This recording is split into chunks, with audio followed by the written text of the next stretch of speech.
kami dari Kelompok 9 akan mempresentasikan tentang ekonomi pada masa demokrasi terpimpin. Sebelumnya, saya akan memperkenalkan anggota kelompok. Yang pertama, saya Nisha Alexandra, absen 24. Perkenalkan, saya Samadika Rasa Putra, absen 28. Perkenalkan, saya Satya Dini Zulfansa, absen 29. Nah, yang pertama, sistem ekonomi pada masa demokrasi terpimpin. Yang poin 1 itu ada pengertian. Sistem ekonomi terpimpin merupakan penguasaan atau pengawasan terhadap alat produksi serta distribusi yang vital bagi perekonomian bangsa Indonesia. Dalam sistem ini, kebijakan pemerintah dalam menangani ekonomi itu makin besar. Pada masa itu, kepemilikan aset nasional suatu negara atau fungsi sosial politik ditempatkan sebagai masalah strategis nasional. Terus poin yang kedua yaitu ada pelaksanaan sistem ekonomi pada masa demokrasi terpimpin. Nah, pelaksanaan sistem ekonomi pada masa demokrasi terpimpin tampak pada kebijakan pengambil alihan aset-aset nasional pengusaha asing, terutama milik para pengusaha Belanda.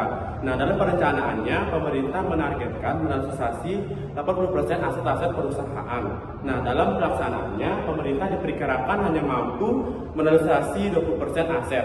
Ketidakmampuan dalam mencapai target ini terjadi karena pengusaha Belanda terlebih dahulu menarik modalnya dari Indonesia. Dengan demikian, kebijakan pengambil alihan aset nasional pengusaha Belanda mengalami kegagalan. Nah, dan kedua itu pelaksanaan sistem ekonomi pada masa demokrasi terpimpin juga tampak pada penggabungan perusahaan swasta dalam suatu organisasi sesuai dengan bidang masing-masing. Nah, kedua organisasi itu disebut sebagai OPS dan GPS.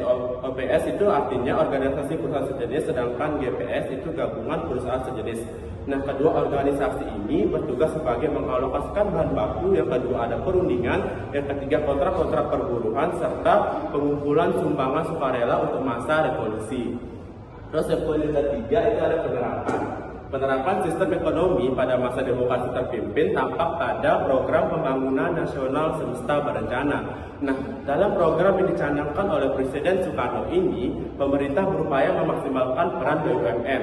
Nah, dalam pelaksanaannya diharapkan menjadi tonggak perekonomian bangsa Indonesia. Terus poin yang keempat yaitu program. Nah, program ekonomi pada masa demokrasi terpimpin tidak terlepas dari program pembangunan nasional semesta berencana. Nah, selain pemerintah memaksimalkan peran BUMN, pemerintah juga meningkatkan peran koperasi. Salah satu koperasi yang dicanangkan melalui program ini yaitu koperasi tani. Nah, sebagai landasan pokok pertumbuhan ekonomi, khususnya ekonomi rakyat atau memperbaiki ekonomi rakyat Indonesia. Nah, koperasi tani atau koperta ini sama dengan perusahaan negara sebagai alat ekonomi terpimpin. Terus yang kedua, selain itu pemerintah juga memperlakukan peraturan pemerintah nomor 10 tahun 1929 dengan ketentuan bahwa milik para pengusaha Tionghoa dialihkan ke koperasi sebagai untuk menggantikan jalur distribusi yang awalnya dikuasai oleh milik pengusaha Tionghoa. Terus yang poin kelima itu ada perkembangan. Nah, perkembangan ekonomi pada masa demokrasi terpimpin itu diawali atau ditandai dengan dimana kondisi perekonomian pada masa itu mengalami krisis ekonomi. Nah, hal ini dapat dibuktikan dengan sejumlah permasalahan ada seperti menipisnya cadangan devisa negara, terus inflasi yang tinggi, terus kegiatan ekspor dan impor yang macet, serta naiknya kebutuhan pokok masyarakat Indonesia. Nah, hal ini juga dapat dilatar belakangi dengan berbagai hal seperti dijalankannya proyek mercusuar oleh Presiden Soekarno serta kebijakan pemerintah dalam mengatasi perekonomian serta kegagalan pemerintah dalam mengatasi kebijakan ekonomi masyarakat Indonesia. Dan dalam perkembangannya pemerintah juga membentuk Badan Musyawarah Perusahaan Swasta Nasional atau Bamunas pada 10 Februari 1964. Nah, Bamunas ini bertugas sebagai mengatur pengawasan atas perkembangan barang atau jasa produksi masyarakat Indonesia. Yang kedua itu ada kebijakan pemerintah untuk mengatasi permasalahan ekonomi. Yang pertama itu pemerintah membentuk Dewan Perancang Nasional. Nah, pada 15 Agustus 1959 Kabinet Kerja membentuk Dewan Perancang Nasional untuk mempercepat pembangunan nasional. Nah, program ini diresmikan oleh Presiden Soekarno pada 1 Januari 1961 dan diselenggarakan pada 1961 sampai 1969. Dalam perkembangan dalam perkembangannya, rencana pembangunan ini mengalami kegagalan dan karena beberapa faktor. Yang pertama, aspek persiapan seperti survei lapangan yang kurang optimal. Terus yang kedua, pemerintah mengeluarkan banyak dana dalam upaya merebut kembali Irian Barat dan kampanye militer dalam rangka konfrontasi dengan Malaysia. Nah, pada 1963, Departenas berganti menjadi Badan Perencanaan Pembangunan Nasional atau Bappenas. Nah, beberapa tugas Bappenas yang ditetapkan pada masa itu sebagai berikut. Yang pertama, menyusun rencana jangka panjang dan rencana tahunan baik nasional maupun daerah. Terus yang kedua, mengawasi dan menilai laporan pelaksanaan pembangunan. Dan yang terakhir, menyiapkan dan menilai hasil kerja mendataris untuk MPRS. Pada masa kini, Bappenas dikenal dengan nama Kementerian Perencanaan Pembangunan Nasional Republik Indonesia atau Badan Perencanaan Pembangunan Nasional. Selanjutnya akan dipresentasikan oleh Denny. Nah, yang kedua menetapkan devaluasi mata uang rupiah.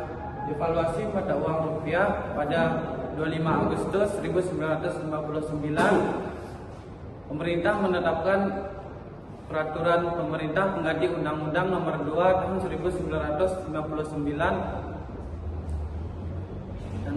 tentang kebijakan devaluasi mata uang rupiah. Tujuan devaluasi mata uang rupiah pada masa itu adalah untuk meningkatkan nilai rupiah tanpa merugikan rakyat kecil. Nah, terus yang ketiga, menekan laju inflasi. Pemerintah mengeluarkan Peraturan Pemerintah Pengganti Undang-Undang Nomor 2 Tahun 1959 tentang kebijakan devaluasi mata uang rupiah.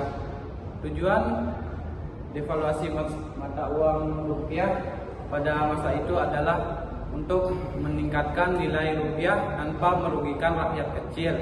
Nah, terus yang ketiga, menekan laju inflasi. Pemerintah mengeluarkan Peraturan Pemerintah Pengganti Undang-Undang Nomor 2 Tahun 1959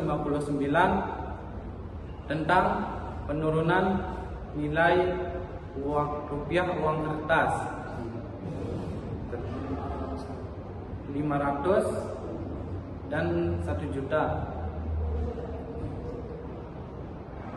Peraturan ini yang dimaksudkan untuk mengurangi banyaknya uang yang beredar serta memperbaiki keuangan dan perekonomian negara. Selain itu, ada mengeluarkan deklarasi ekonomi atau DEKOM.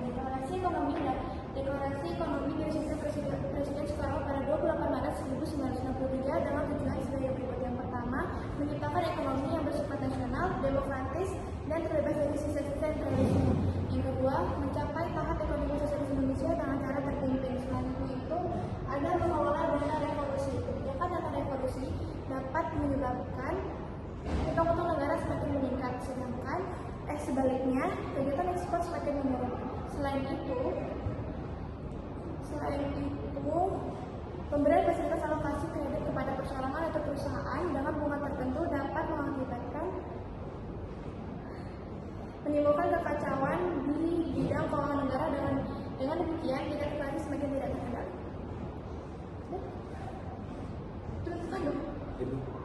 Sekian dari kelompok kami.